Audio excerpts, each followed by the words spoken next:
Ok, what's up mes borders? J'espère que vous allez bien. Bienvenue sur ma chaîne Magic Mike Curry où ça parle actualité NBA. Aujourd'hui, l'annonce vient de tomber. On vient d'apprendre que les Boston Celtics viennent d'être vendus pour 6,1 milliards de dollars par un certain William Bill Chisholm. Donc dans cette vidéo, je vais vous expliquer qui est Bill Chisholm et surtout quel est l'impact sur les Boston Celtics. C'est parti. Mais avant ça, n'oublie pas de t'abonner. Let's go. L'annonce est tombée le 20 mars 2025. La franchise NBA légendaire des Boston Celtics change de main dans une vente record de 6,1 milliards de dollars. C'est un véritable séisme dans le monde du sport. Jamais une équipe professionnelle américaine ne s'était vendue aussi cher. Le nouveau propriétaire s'appelle William Bill Chisholm, un financier originaire de la région de Boston. Pour comprendre l'ampleur de ces transactions, il faut revenir en arrière.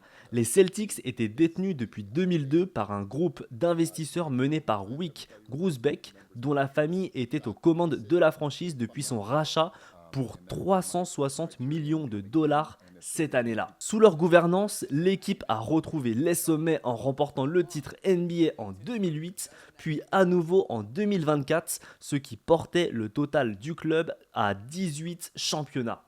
Un record en NBA. Fort de ce succès récent, Grousbeck et ses partenaires ont annoncé après le titre de 2024 qu'ils envisageaient de vendre la franchise. Il faut dire que la valeur des équipes NBA a explosé ces dernières années. Pour situer, en 2014, Steve Ballmer avait acheté les Los Angeles Clippers pour 2 milliards, ce qui semblait fou à l'époque. Désormais, les 6,1 milliards mis sur la table pour Boston pulvérise le précédent record de 4 milliards, le prix payé pour le Phoenix Suns en 2023. Et même le record tout sport US confondu, les Washington Commanders de NFL vendus 6,05 milliards en 2023. En 2 décennies, la valeur des Celtics a ainsi été multipliée par près de 17. Un rendement extraordinaire pour les propriétaires vendeurs. Les gars, c'est encore mieux que la crypto. Pourquoi vendre maintenant alors que l'équipe est au sommet? D'une part, précisément parce que la franchise n'a jamais valu aussi cher. C'est l'occasion pour les propriétaires historiques de réaliser une plus-value énorme. D'autre part, à 63 ans, Wyc Grousbeck peut estimer avoir accompli sa mission en ramenant plusieurs finales NBA et 2 titres sous son règne. Lui et ses partenaires de Boston Basketball Partners LLC avaient préparé cette transition. Ils ont officiellement mis en vente la majorité des parts l'an dernier, juste après le titre, tout en prévoyant de céder le solde d'ici 2028. Cette stratégie permet aux vendeurs de potentiellement profiter de la croissance future de la NBA car le prix final pour 100% de la franchise pourrait monter jusqu'à 7,3 milliards selon une clause d'ajustement liée aux revenus de la ligue. Autrement dit, les propriétaires historiques se laissent la possibilité de toucher un bonus si la NBA continue sa croissance. Mais du coup, qui est l'acheteur prêt à débourser une somme aussi astronomique? William Bill Chisholm, 55 ans, n'est pas une célébrité du grand public,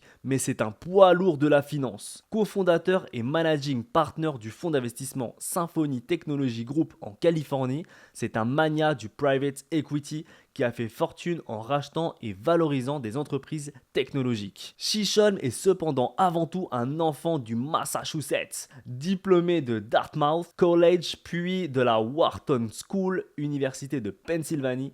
Il a grandi sur la côte nord de Boston et se revendique supporter inconditionnel des Celtics depuis toujours. Je cite de lui-même: ayant grandi dans la région, je suis fan des Celtics depuis tout petit et je comprends l'importance unique qu'a cette équipe pour la ville de Boston.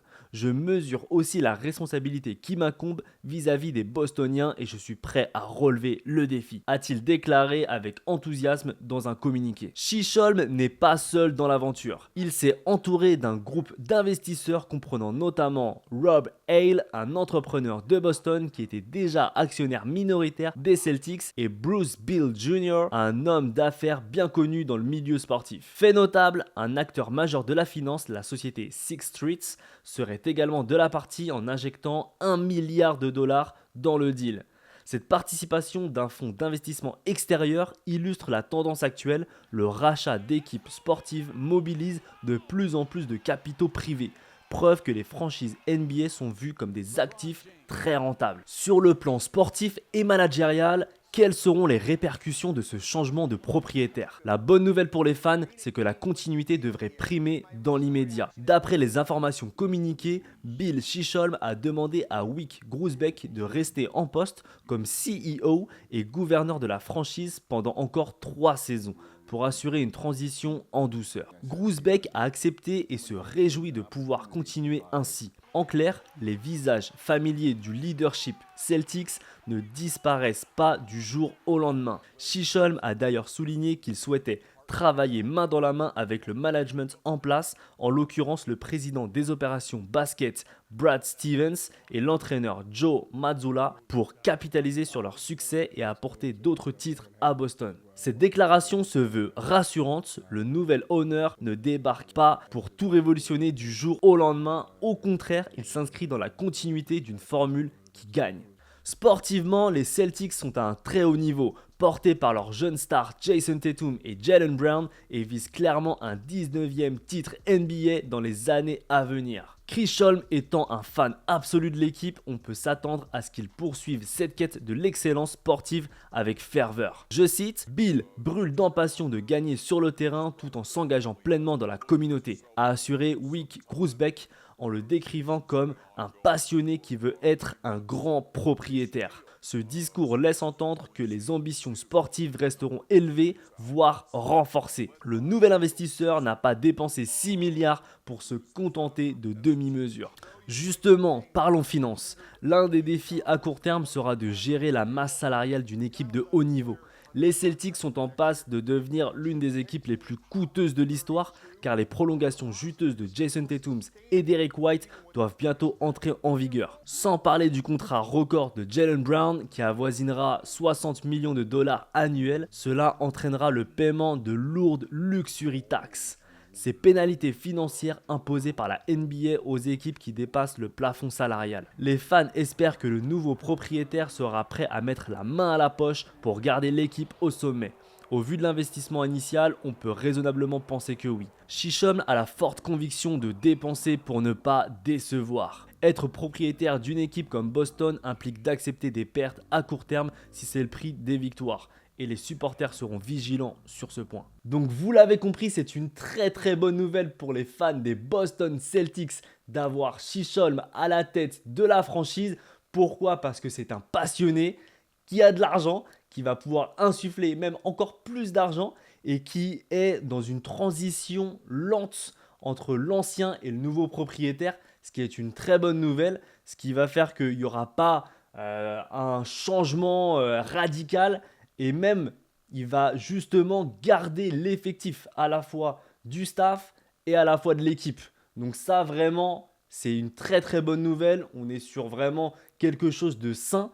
Et en plus, comme je l'ai dit, c'est un passionné. Donc il va tout donner. Il va se mettre un peu comme... Allez, on peut comparer à Mark Cuban lorsqu'il était en place, qui a fait quelque chose de beau, qui a bien construit. Il avait ramené Luka Doncic, Kyrie Irving. L'équipe se construisait. Ça commençait à être une bonne équipe. On a aussi l'exemple de Steve Ballmer qui est vraiment top aussi. C'est un fan, il est toujours là dans les gradins à être un peu à fond. Il faisait des petites danses et tout. Voilà. Donc le fait d'avoir Chisholm comme propriétaire, ça ne peut être que positif pour le développement des Boston Celtics. Voilà, c'est la fin de la vidéo. J'espère que tu t'es régalé. N'hésite pas à mettre un max de pouces bleus. Également, n'hésite pas à commenter. Est-ce que pour toi, c'est une bonne ou une mauvaise nouvelle, ce rachat? Est-ce que aussi les 6 milliards valent le coup pour avoir une franchise comme les Boston Celtics? N'oublie pas aussi de t'abonner. Vraiment, c'est très important pour le développement de ma chaîne. N'oublie pas aussi d'activer la cloche, je sors des vidéos tous les 2 jours, voire même tous les jours en fonction de l'actualité. Et je te dis à très bientôt, n'oublie pas que tu es le meilleur. Ciao mes brothers!